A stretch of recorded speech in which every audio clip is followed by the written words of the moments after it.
Welcome back to the dramatic reading of Thendiel's Song, a beautiful elfa novella, dark fantasy, read by me, Karleigh. In our last episode, Fionna and EJ finally learned how to speak to one another, and Fionna learned a lot about elven culture that she didn't know before. She also learned about mind speak, which is a sort of a telepathic way that some elves can communicate. The once silent EJ suddenly can't stop talking.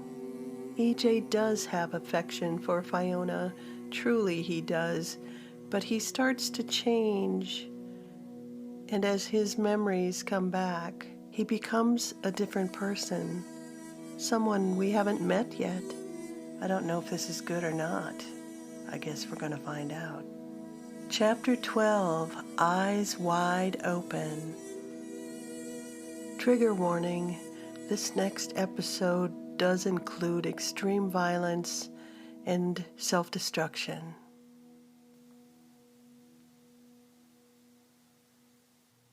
Eijlam's words came out slow and precise as memories came flooding back. He turned his face to the ground as he remembered his brother and his mother and the days just before she had left them. Some can be reborn after a time. Some never come back. He trailed off with his face screwed into an angry frown. Eijlam grew quiet and pale in the moonlight. I am here now because of that. His voice was resolute in his knowledge. He was no longer confused as he slowly drifted into numb shock, realizing what she and the wizard had done. He looked sadly at Fionna, as if she'd betrayed him by not leaving him asleep. He had chosen long ago never to come back to this realm. I'm told your mother's name is Thendiel, Fionna said, not knowing anything about what was going on. Eijlam moaned at the sound of his mother's name. He looked at her in utter despair.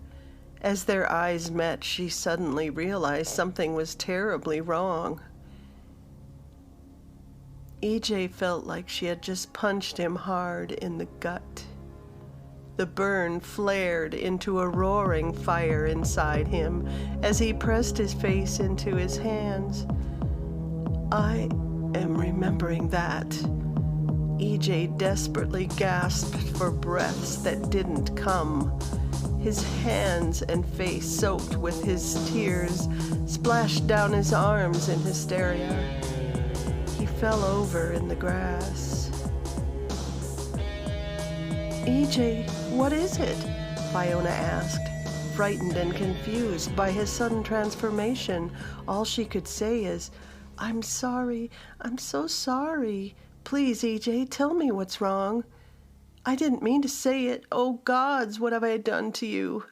Fionna thought her saying his mother's name was the reason he collapsed.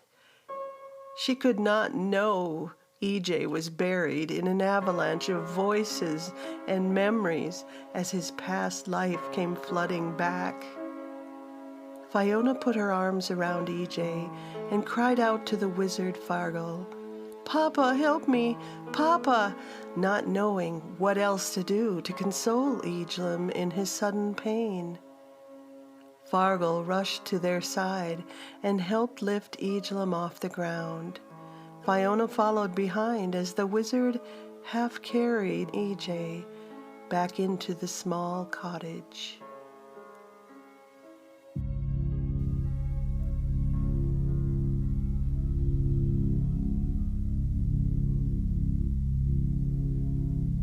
Why did you bring me here, wizard? Eijlam demanded to know. The once beautiful elvish words came screaming out of his mouth.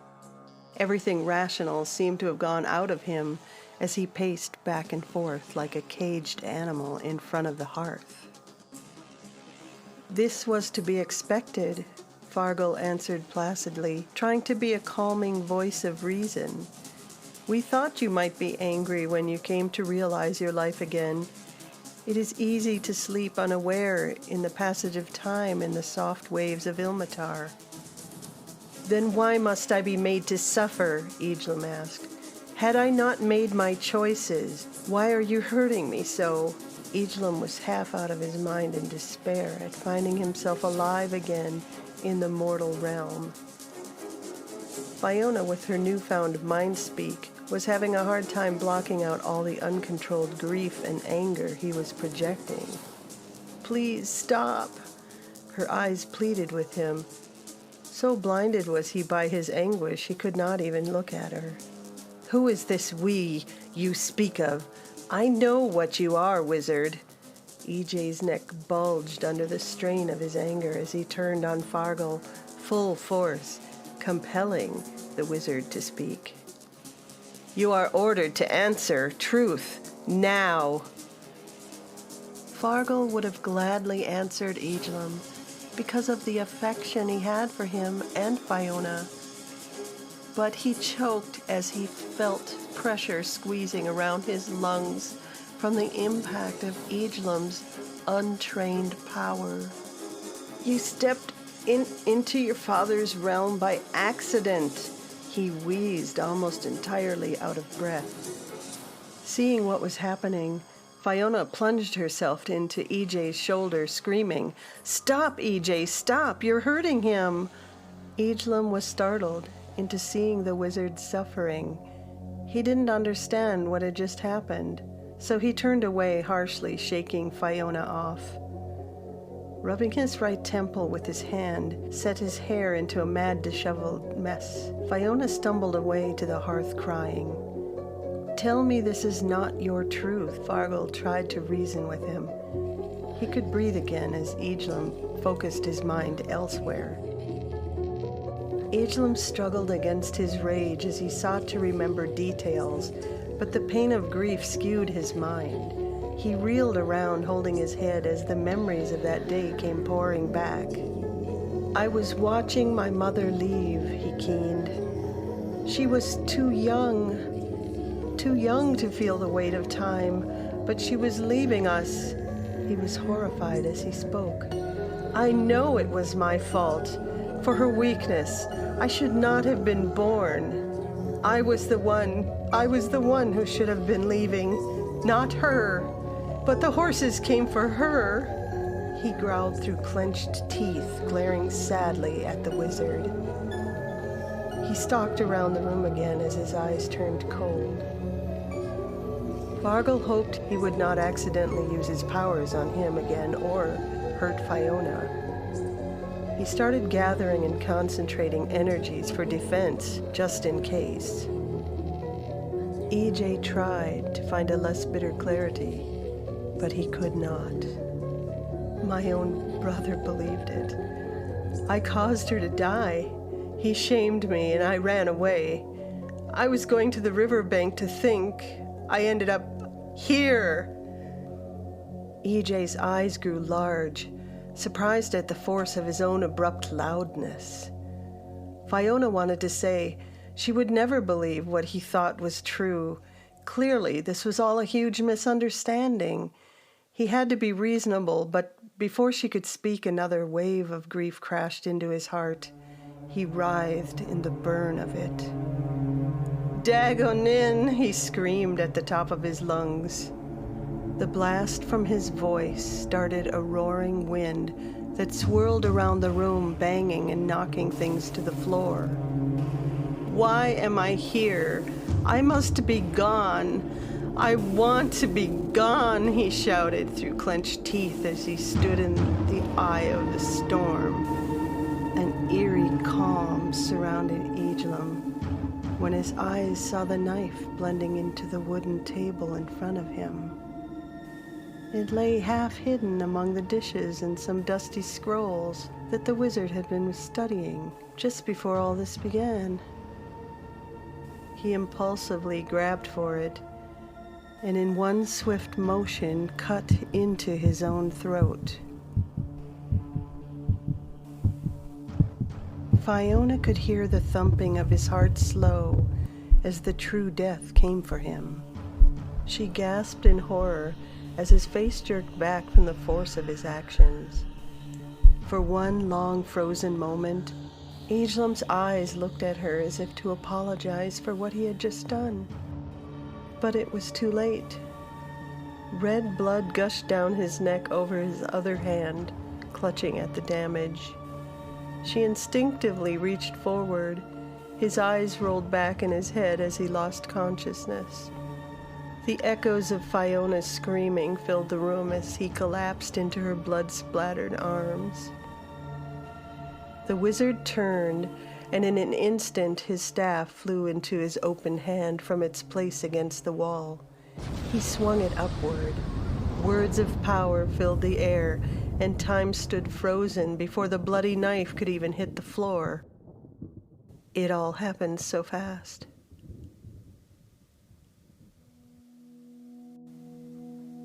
Is EJ really gone? Self-destruction is not uncommon among elves, as much as it is not uncommon among humans. Eijlam's mind fell deep into the darkness of despair. He didn't have time to think, as the realizations of his life hit hard, and he couldn't see past it. Today in the real world, there's better understanding about these types of feelings, and you are never alone. If you feel this type of thing in your own life, tell a friend, make a call, because though it may seem so at the time, self-destruction is not always the right answer.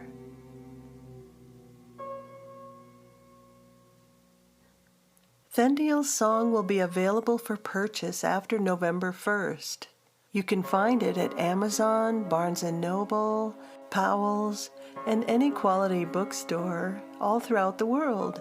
Hey, it's coming out just in time for holiday gift giving.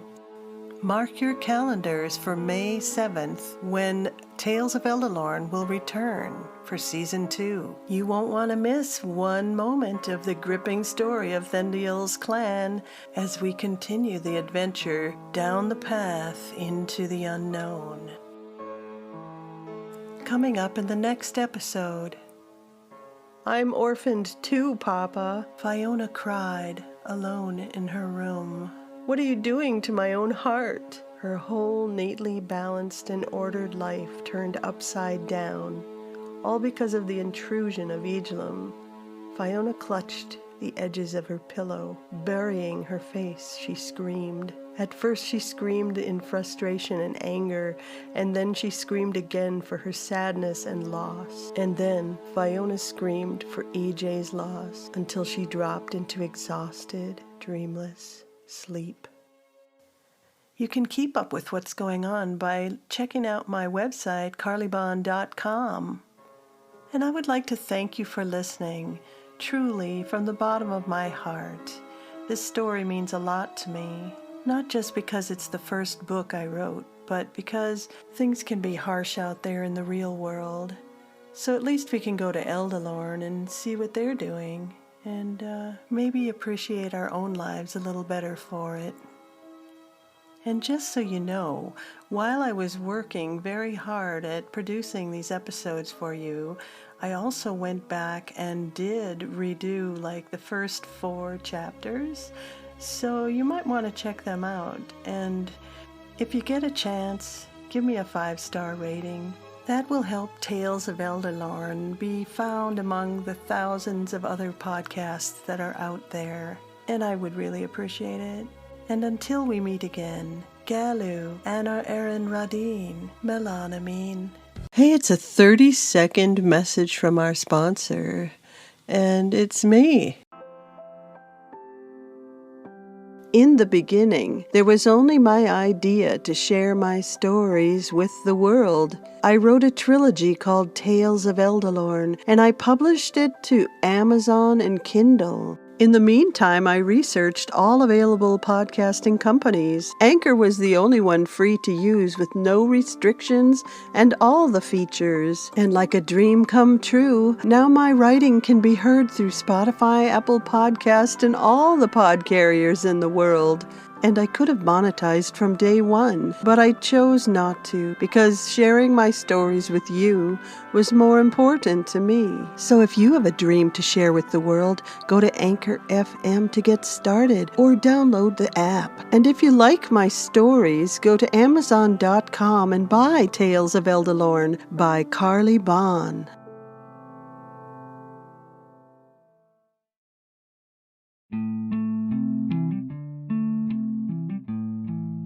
Elvish Lesson of the Day. You didn't think you were going to get away without me explaining to you what Galu Anor Erin Radin means. The word Galu, of course, means it's a blessing, and the rest of the sentence is, may the sun shine upon your path.